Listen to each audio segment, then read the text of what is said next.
The Discovery. Admiral Thrax stood motionless before the vast holographic display that dominated the command center of the galactic survey vessel Eternal Seeker. His four arms remained crossed against his chitinous exoskeleton, as his compound eyes reflected the swirling star charts before him.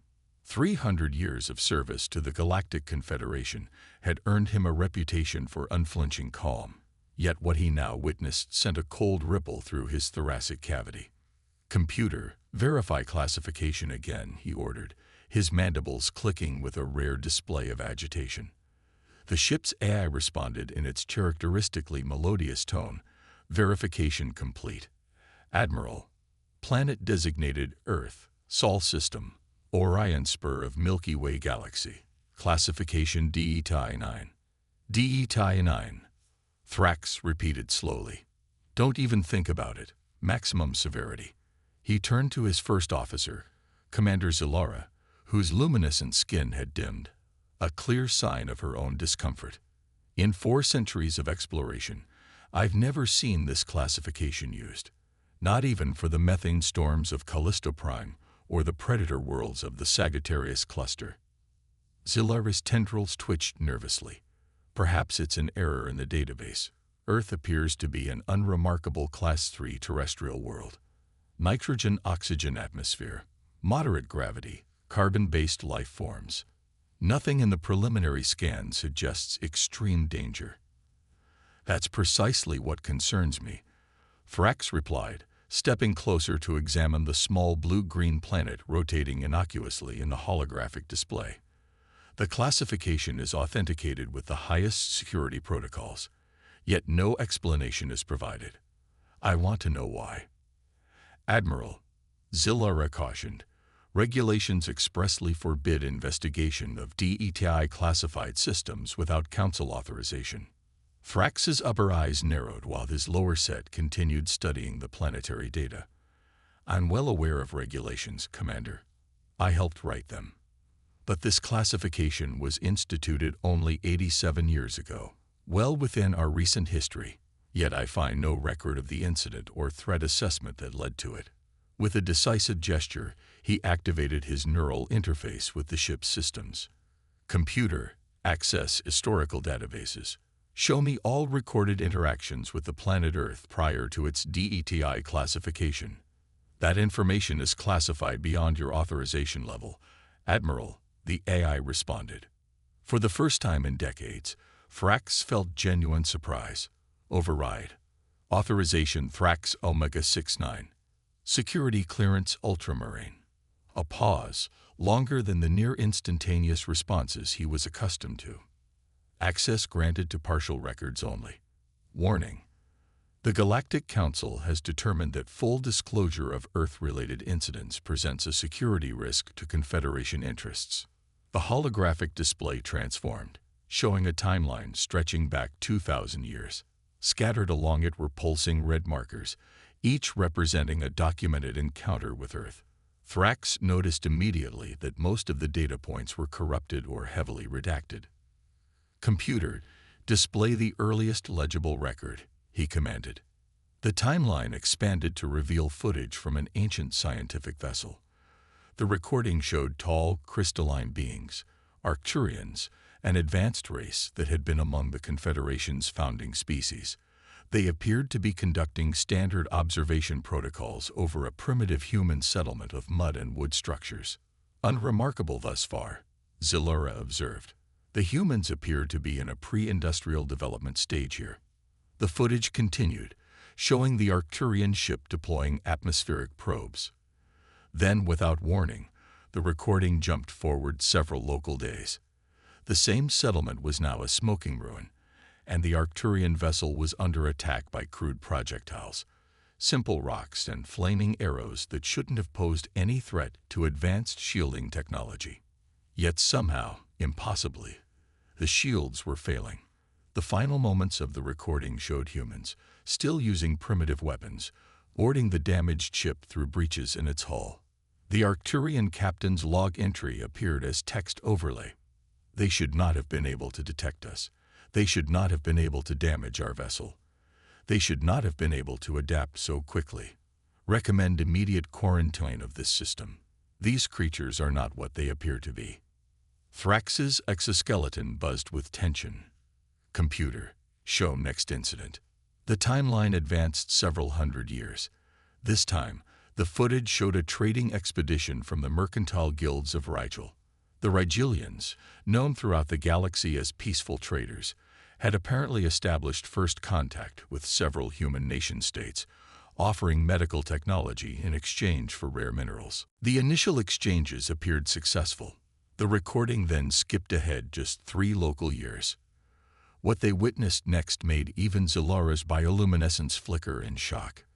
The human nations were at war with each other, using horrifically modified versions of the gifted Rigelian medical technology.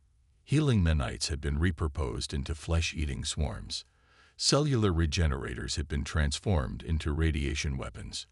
The Rigelian captain's final transmission appeared. They have done in 3 years what would take other species centuries. They have weaponized our healing tools in ways we never imagined possible. They fight with a savagery that defies comprehension, yet with a strategic brilliance that terrifies. We are leaving this world, and will never return. Let it be forbidden to all. One by one, Thrax reviewed the accessible records. A pattern emerged across millennia. Various species discovering Earth, initiating contact under different circumstances. Scientific study, resource extraction, even attempted conquest, and each ending in disaster for the visitors. The most recent record was from just 87 years ago, a massive military expedition by the Draconian Empire. Then, at the height of its power, the Draconians had sent a conquest fleet of 50 warships to claim Earth for their expanding empire. Only one ship returned, its crew driven to madness, babbling about demons who smiled as they killed. Thrax closed the holographic display with a gesture that betrayed his inner disturbance. Zilara, what do these incidents have in common? The commander's tendrils coiled thoughtfully. In each case, the humans appeared significantly less advanced than their visitors. And yet they prevailed, often by adapting the visitors' own technology against them with remarkable speed. She hesitated. Admiral, there's one other commonality. In each recorded incident, the visitors initiated hostile or exploitative action against the humans. Thrax turned all 4 of his eyes toward his first officer. Are you suggesting the humans were merely defending themselves? The evidence would support that interpretation, Zilara ventured. But that doesn't explain their extraordinary adaptability or the extreme classification. No, Thrax agreed, his voice dropping to a contemplative rumble. There's something more here, something the Council doesn't want known. He made a decision then, one that would either end his career or reveal a truth the galaxy needed to face. Prepare a stealth observation probe. Minimal technology, passive sensors only. I want to see these humans as they truly are, not as they respond to provocation. Zilara's skin paled. Admiral, with respect, this directly contravenes the DETI classification. I'm not suggesting we engage, Commander. Just observe. Sometimes the greatest dangers are those we refuse to understand. As his first officer reluctantly departed to carry out his orders, Thrax returned his gaze to the small blue world spinning in the darkness. What kind of species could inspire such fear in the mighty Confederation that they would rather pretend it didn't exist than try to understand it? He intended to find out, regardless of the consequences. The observation probe descended silently through Earth's atmosphere, its advanced stealth systems rendering it invisible to the primitive detection technologies of the planet below. By Confederation standards, the probe was antiquated, deliberately so. Admiral Thrax had insisted on using the oldest, simplest technology available, reasoning that whatever allowed humans to rapidly adapt alien tech would be less effective against systems that were barely more advanced than their own. Aboard the Eternal Seeker, now positioned behind Earth's moon to avoid detection, Thrax and his senior staff gathered in the observation chamber as the first transmissions from the probe appeared on their displays. Fascinating, murmured Science Officer Pilax, his gelatinous form rippling with interest as he studied the incoming data. Their civilization appears highly fragmented, thousands of different languages, governance structures, and cultural practices, yet they've achieved a rudimentary global communication network and primitive space exploration capabilities. "How primitive?" asked Thrax. "They've reached their own satellite and sent unmanned probes to nearby planets, but nothing beyond their solar system. Their most advanced propulsion technology still relies on chemical combustion. By our standards, they're at least 4 technological epochs behind the Confederation." Security Chief Malachar, a heavily armored reptilian whose species had evolved on a high-gravity world, hissed skeptically. "Then how did they defeat the Draconians? The Empire had quantum weaponry and phase-shift battlecruisers." "That's what we're here to discover," Thrax replied. "Computer, compile behavioral analysis based on probe observations. Focus on problem-solving methodologies, adaptation patterns, and response to threats." The probe continued its silent journey, observing humans in their natural environment without intervention. It recorded their daily activities, their conflicts, their moments of creation and destruction. Days stretched into weeks as the Eternal Seeker's crew analyzed the data with increasing fascination and unease. "They're paradoxical," Zilara observed during the 3rd week of surveillance. "Look here. They wage war over resources while simultaneously developing technologies to create those same resources artificially. They kill each other over ideological differences while risking their lives to save strangers during natural disasters." "The behavioral inconsistency is the key," Pilax interjected, his voice bubbling with excitement. "Most species follow predictable patterns based on evolutionary imperatives. Humans appear to operate on multiple contradictory imperatives simultaneously." Thrax studied a particularly disturbing piece of footage showing human military training exercises. "They prepare for war even in times of peace," he noted. "They imagine threats before they materialize and develop countermeasures for attacks that haven't occurred." "Paranoia is common among primitive species," Malachar dismissed. "This isn't mere paranoia," Thrax countered. "It's systematic preparation." "Computer, how many active weapon systems do humans currently maintain globally?" "Calculating," the AI responded. "Conservative estimate: over 50,000 nuclear weapons, several million conventional explosive devices, billions of projectile weapons, and numerous biological and chemical agents. Actual numbers may be significantly higher due to classified military programs." A heavy silence fell over the observation chamber. A species at their technological level shouldn't even be able to conceive of such destructive potential, let alone create it, Zilara whispered. "And that's just what they use against each other," Pilax added ominously. The probe continued its journey, gathering data on human manufacturing, research facilities, and information systems.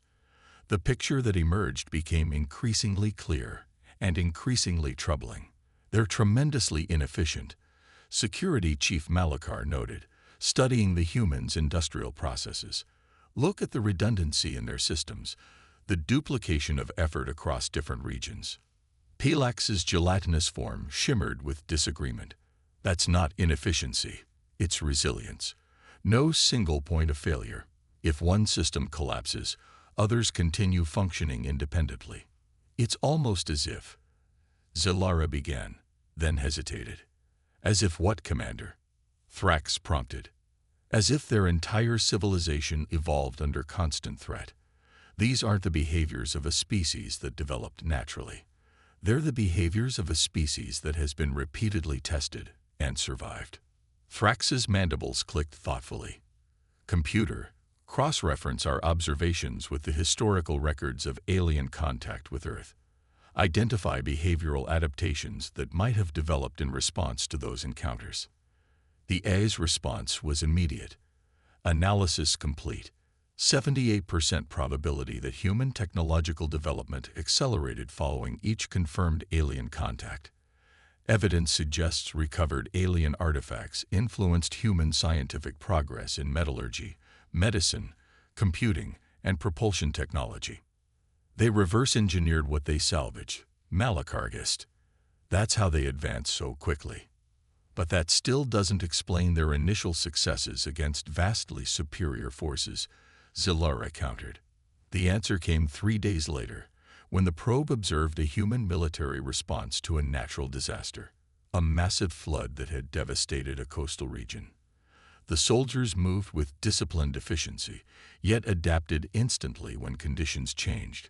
When established procedures failed, they improvised. When equipment broke down, they repurposed it. When official channels of communication collapsed, they created new ones. There, Thrax said, his voice hushed with realization. That's it. Computer, analyze human response patterns to unexpected situations compared to standard Confederation protocols. After a moment, the AI displayed its findings. Confederation standard protocols rely on hierarchical decision-making and predetermined response patterns. Human responses show 87% greater variability and 122% faster adaptation to changing circumstances. They prioritize immediate problem-solving over procedural compliance. Chaos is strategy, Malakar murmured, a newfound respect evident in his tone. Not chaos, Thrax corrected. Extreme adaptability. They don't follow a single approach. They try everything simultaneously and reinforce what works. The revelation was interrupted by a sudden alarm. The probe's sensors had detected unusual activity. It was being scanned by primitive but surprisingly effective Earth technology. Impossible, Pilax burbled anxiously. The probe utilizes phase-shift camouflage. Their sensors shouldn't be able to detect. They've modified their satellite-based radar systems, Zilara interrupted, studying the incoming data. The frequency modulation it's similar to Arcturian scanning technology from the first contact incident. Thrax felt a chill run through his exoskeleton. They kept the technology. All these centuries, and they preserved what they learned. The situation deteriorated rapidly. Earth military vessels were converging on the probe's location. More alarmingly, several ground-based energy weapons of unexpectedly advanced design were powering up, targeting not just the probe but calculating trajectories to the Eternal Seeker's position behind the moon. How could they possibly know we're here? Malakar demanded. They don't, Thrax realized. They're preparing for all possibilities. Computer, probability of probe detection if we maintain current position. Detection of probe. 97% probable within 12 hours. Detection of Eternal Seeker, 64% probable within 36 hours. Thrax faced a decision that would define his career, and possibly the future relationship between Earth and the Confederation. The prudent course would be to destroy the probe and retreat immediately, preserving the quarantine and confirming the wisdom of the DETI classification. Instead, he found himself asking, Computer, what is the probability that humans would respond peacefully to direct diplomatic contact? The AI seemed to hesitate before responding. Insufficient data for accurate prediction. Historical precedent suggests high variability based on approach. Hostile approaches have resulted in 100% violent response. Peaceful intentions have received mixed responses. Admiral, Zilara cautioned, you can't possibly be considering. I am, Thrax replied. We've observed enough to know that humans detect and respond to threats with extraordinary effectiveness. But what happens when we approach them not as potential conquerors or researchers, but as equals seeking genuine communication? The Council will have your carapace for this, Malakar warned. Possibly, Thrax acknowledged. But I believe I understand now why Earth carries the DETI classification. It's not because humans are inherently dangerous. It's because our approach makes them dangerous. We have treated them as subjects to be studied or conquered, and they responded accordingly. He straightened to his full height, mandibles set with determination. Prepare for direct contact. I will take full responsibility for breaking quarantine. As the Eternal Seeker emerged from behind Earth's moon, Broadcasting universal peace signals on all frequencies, Admiral Thrax prepared to test his theory in the most dangerous experiment of his long career. The encounter. The United Nations Security Council emergency session had been in progress for 6 hours when the alien transmission was finally decoded. Representatives from Earth's major powers sat in stunned silence as the message played through the chamber speakers. People of Earth, I am Admiral Thrax of the Galactic Confederation vessel Eternal Seeker. We come in peace and with respect for your sovereignty. We request dialogue. Our ship will maintain position at lunar orbit distance and await your response. We will take no action without your explicit consent. General Helena Chen, chairman of the Joint Chiefs of Staff, was the first to break the silence. It could be a trick. The object we detected was clearly using stealth technology. Why hide if their intentions are peaceful? Perhaps because of what happened to the last visitors, replied Dr. Abayomi Okafor, the UN Secretary-General, his voice grave. Our analysts have confirmed this vessel is unlike anything in our historical records. Its technological signature doesn't match any of the artifacts we've recovered from previous encounters. President Isabella Torres of the South American Coalition leaned forward. The real question is, how do they know about the previous encounters? Our victories against alien incursions have been humanity's most closely guarded secret for centuries. They've been watching us, General Chen stated flatly. The stealth probe we detected was just the most recent. Who knows how long they've been studying us? The room erupted in heated debate, some advocating immediate military response, others urging diplomatic engagement, still others recommending continued silence in hopes the aliens would simply leave. Dr. Okafor raised his hand for silence. We have protocols for this situation, established after the Draconian incident. We will respond according to Contingency Plan Epsilon. Cautious engagement from a position of strength. He turned to his communications officer. Prepare the response. Aboard the Eternal Seeker, Admiral. Thrax received Earth's reply with all 4 of his eyes fixed on the view screen. Admiral Thrax, this is Secretary-General Abayomi Okafor of the United Nations of Earth. We acknowledge your communication and peaceful intent. We propose a meeting between our representatives at the following coordinates in neutral space between Earth and your current position. We will arrive unarmed if you will do the same. Zilara's luminescence flickered with concern. It could be an ambush. Possibly, Thrax acknowledged. But note what they didn't say. No threats. No demands that we leave immediately. They're curious, as we are. Curious species can still be dangerous, Security Chief Malakar warned. Indeed, Thrax's mandibles clicked in what his officers recognize as amusement. That's why I'm going alone. The protests were immediate and vociferous, but Thrax silenced them with a gesture. This is not open for debate. If the humans intended to destroy us, they have the means. We've observed weapons platforms capable of reaching our position. Instead, they offer dialogue. I will honor that offer personally. The meeting took place in Earth's orbit, aboard a small neutral vessel specifically constructed for the occasion. As a gesture of good faith, both parties agreed to come with minimal escort and no weapons. When Admiral Thrax finally stood face to face with the human delegation, Dr. Okafor, General Chen, and Dr. Eliza Kaminsky, Earth's leading xenobiologist, he was struck by how physically unimposing they appeared. Small, soft-bodied, with no natural armor or visible defensive adaptations. Yet these were the descendants of beings that had defeated the mighty Draconian Empire. Admiral, Dr. Okafor began, your direct approach is unprecedented in our experiences with non-Earth intelligences. May I ask what prompted this change in strategy? Thrax appreciated the directness, observation, and analysis. My ship discovered your world by accident during a routine survey. When we found it classified in our databases with our highest danger rating, don't even think about it. Naturally, I became curious. General Chen's eyes narrowed.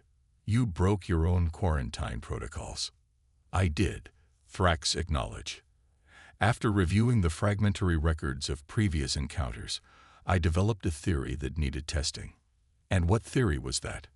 Dr. Kaminsky asked, her scientific curiosity evident. That humans are not inherently more dangerous than other sentient species. Rather, you become exceptionally dangerous when threatened. Thrax's 4 arms opened in a gesture of openness. Previous visitors came to study you as specimens, exploit your resources, or conquer your world. They treated you as inferiors despite your lesser technology. They learned too late that technological advancement and evolutionary advancement are not the same thing. Dr. Okafor exchanged glances with his colleagues. You're remarkably well informed about our history. I had access to the records of those who survived their encounters with humanity, Thrax replied. Though I suspect those accounts tell only part of the story, I would very much like to hear your perspective. What followed was an unprecedented exchange of information. The humans, after initial caution, shared their historical records of the alien incursions, how they had reversed engineered captured technology, developed countermeasures for future threats, and established a global clandestine network dedicated to defending Earth from extraterrestrial dangers. We never wanted conflict, Dr. Kaminsky explained. But the first visitors, the crystalline beings you call Arcturians, abducted hundreds of our ancestors for experimentation. Those who escaped brought with them knowledge and technology that changed our development path forever. And with each subsequent incursion, you became more effective at defense, Thrax observed. Necessity drove innovation, General Chen stated flatly. We learned early that the galaxy is not a friendly place. Not always, Thrax conceded, but perhaps that can change. The Confederation is not a monolith. Many of us believe in peaceful coexistence and mutual benefit. Your world was classified as DETI 9, not out of fear alone, but out of recognition that previous approaches had been fundamentally flawed. Dr. Okafor leaned forward. What are you proposing, Admiral? A new beginning. Direct diplomatic relations between Earth and the Confederation, not as subjects or specimens, but as equals. Your species has demonstrated qualities the galaxy needs: adaptability, resilience, creativity in crisis.